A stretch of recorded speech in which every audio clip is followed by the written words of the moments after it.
Hi, my name is Hannah. Welcome back to my channel, Savage Reads. Today is going to be a bit of a weird one. I have had a hard time wanting to film this week. I blame it on how rainy and miserable it's been outside, but the weather's okay today and I am going down to pick up my girls from school, go on a walk. So I figured I would do my reading wrap up a little bit vlog style. So let's do that today and we'll jump into the first book. I'm out here in my garden getting ready to walk down through the forest to my daughter's school.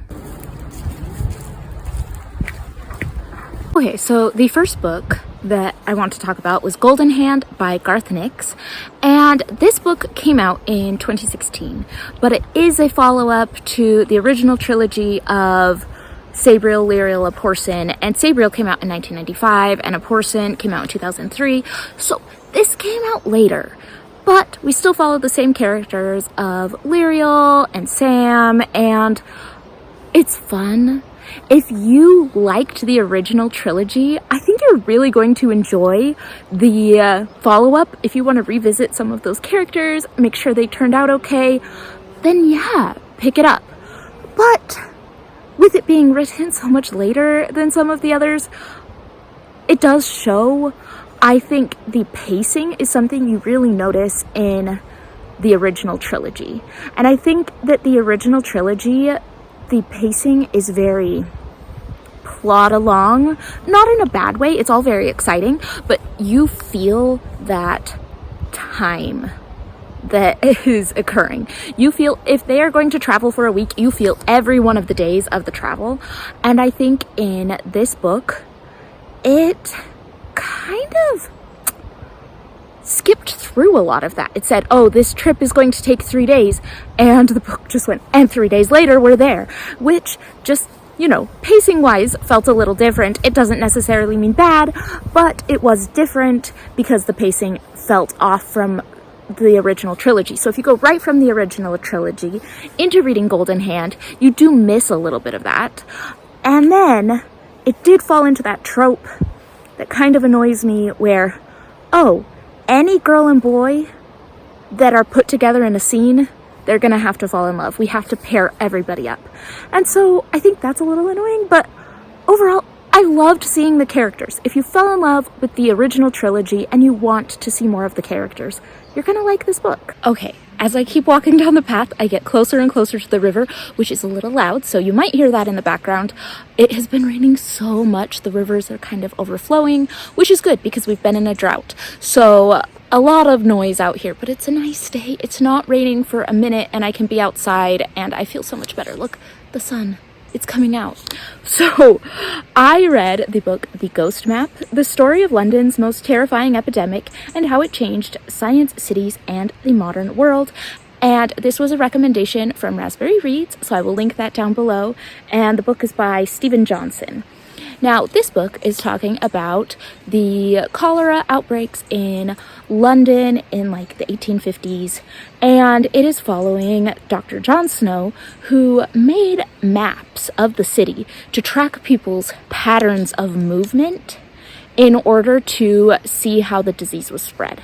And the prevailing theory at the time was that bad air caused all sorts of illnesses. And so of course it couldn't be contaminated water. And this doctor and a couple other people really had to work hard to show that no, there was a contaminated well and that was what was causing the cholera outbreaks. And so it was really interesting to see an old London and the lack of infrastructure and what happened to cause these outbreaks, cause all these deaths, and how they tracked that. And this book was written back in 2006, and it was interesting to see all of the predictions at the end of the book for what the great pandemic to come would look like. And I think reading it in a modern time, you may be really interested to see those past predictions and how they came true or not. But overall, this was a 5-star book. It was fascinating. I thought it was super interesting. Highly recommend. I really liked this one. Okay, so the next book I want to talk about was a recommendation from The Cat Bite, so I will link her channel down below. And this is American Kingpin, the epic hunt for the criminal mastermind behind the Silk Road. Now, this took place back in 2011, 2013, when this man named Ross Ulbright, he started a website. He had these really strong libertarian ideals, and he started this website where you could buy and sell drugs, and it became a huge deal. And it's all about the case against him, figuring out how he did it, finding out how to track him down, and him getting sentenced to life in prison. Now, this was one of those fascinating crime books that you can't put down. Like, I started reading it, could not stop, had to know what happened.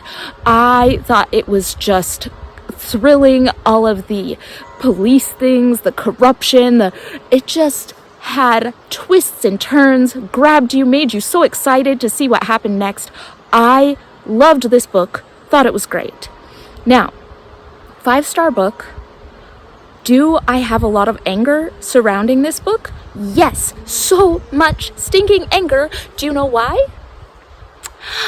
Just found out that the president in the United States gave this man a full pardon. This man who knew fully well that he was spreading drugs all around, killed teenagers, put out hits for multiple people. Now this man is free. Oh my gosh, what timeline am I living in? I am so bugged about this because this man obviously did it. I understand that people might want his release who are very pro-deregulation and are very pro-cryptocurrency, but that does not excuse that this man genuinely had tried to get multiple people killed for his drug empire and now is out on the streets. And what kind of white privilege nonsense is this where someone, because of how they look, because of the privileges they have, can be a literal drug dealer and get completely pardoned for it? I am kind of enraged about the whole thing. It seems a little awful.